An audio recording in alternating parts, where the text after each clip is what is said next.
6 mois, sur 2 mois, sur un laps de temps qui aille au-delà de l'immédiat pur.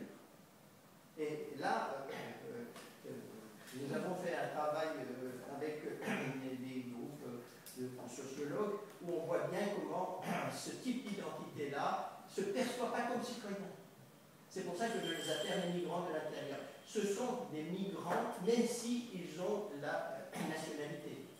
Parce que c'est les migrants métaphoriques, c'est-à-dire des migrants qui ne se sentent pas bien dans leur peau, ni ici ni là.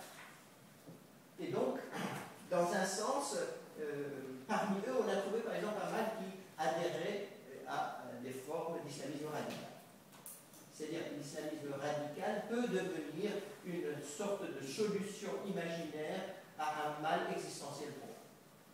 Et là, moi, j'avais par exemple beaucoup de gens en prison, ça a été l'occasion d'un livre qui s'appelle, je prends la cahier d'Apart, Derrière les barreaux, où on a vraiment leur discours. Par exemple, un tel qui est un jeune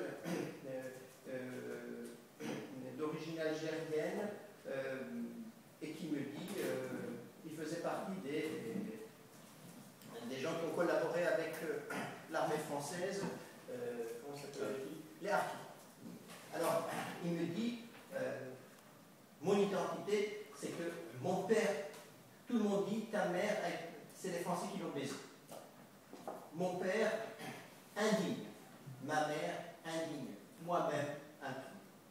Vraiment, même si dans ces expressions-là, il y a un excès, il y a une forme de construction identitaire que, à mon avis, nous, les sociologues, nous, les anthropologues, nous ne devons pas négliger. Leur construction, leur catharsis peut se faire, et se fait souvent par ce qu'on pourrait appeler l'économie illégale. Mais dans l'économie parallèle, l'économie informelle, l'économie illégale, il n'y a pas pure instrumentalisation. Il y a un sentiment de revanche contre une société qui vous a malmené. Sentiment que cette société, en un sens, est un ensemble immoral de gens qui vous rejettent.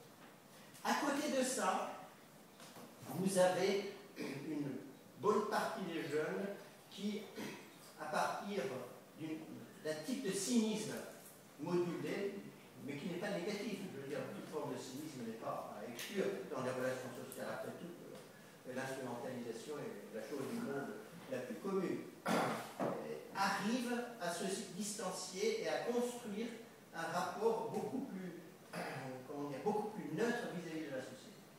Et là, dans les prisons, par exemple, on les voyait, il y avait des migrants, c'est-à-dire des gens qui avaient été arrêtés parce qu'ils n'avaient pas la nationalité française et qui s'étaient adonnés à ce type de trafic.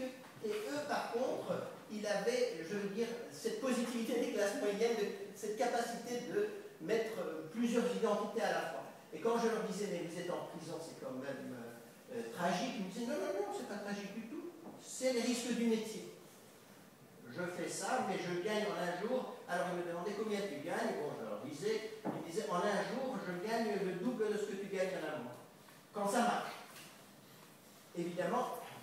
Donc, ce qui me semble important, c'est que, anthropologiquement, ces formes de construction identitaire multiples, en un sens, identities, se construit à partir d'une vision de soi qui peut être celle d'une positivité intrinsèque, c'est-à-dire capacité de concevoir un avenir ouvert et que l'on construit en jouant sur plusieurs nationalités, sur plusieurs mondes, mais ça peut se construire aussi dans une vision tragique de l'existence où on a un malaise